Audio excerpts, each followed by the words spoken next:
Whenever you want to select a sample, you need to decide on the strategy that you're going to use to select that sample.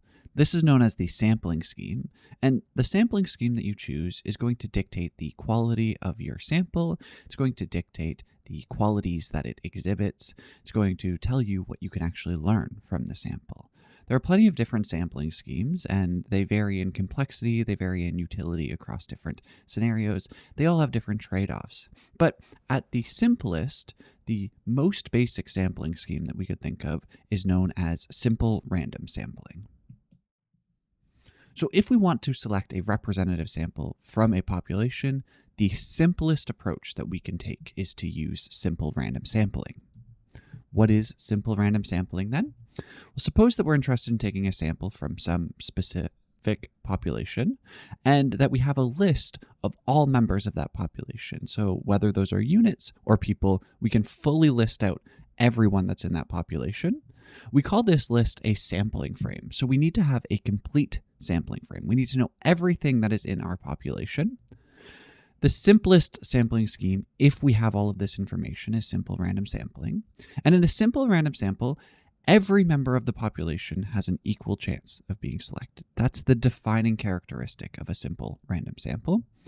What we can view this as is simply sampling without replacement with equally likely probabilities. And so you're going to take a sample of whatever size you want.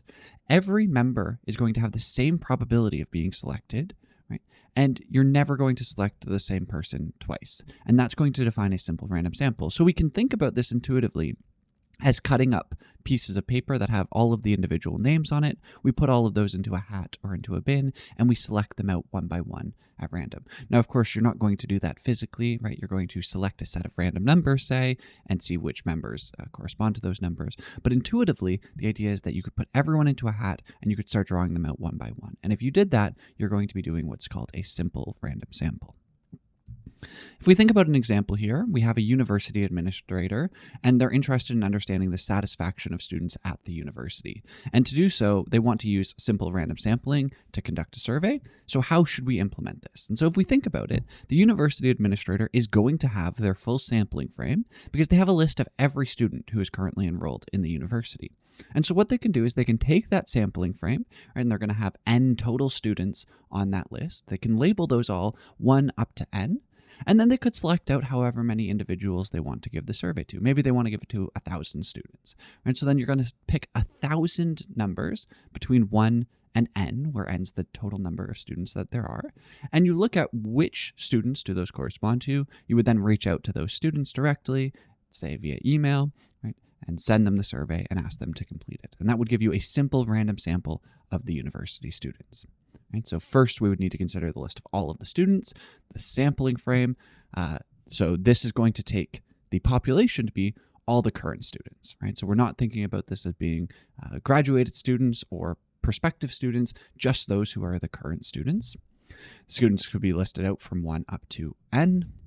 We then would use some randomization technique to select small n numbers completely at random. We should do this without replacement and with equal probability, right? And then the students corresponding to those selected numbers should be contacted and surveyed for their responses. So simple random sampling provides a technique for selecting a representative sample, and it works by choosing individuals without replacement with equal probability. In order to use it, we require a complete sampling frame. However, if we have that complete sampling frame, in a lot of ways, simple random sampling is going to be the most basic or the most intuitive version of sampling that we can come up with.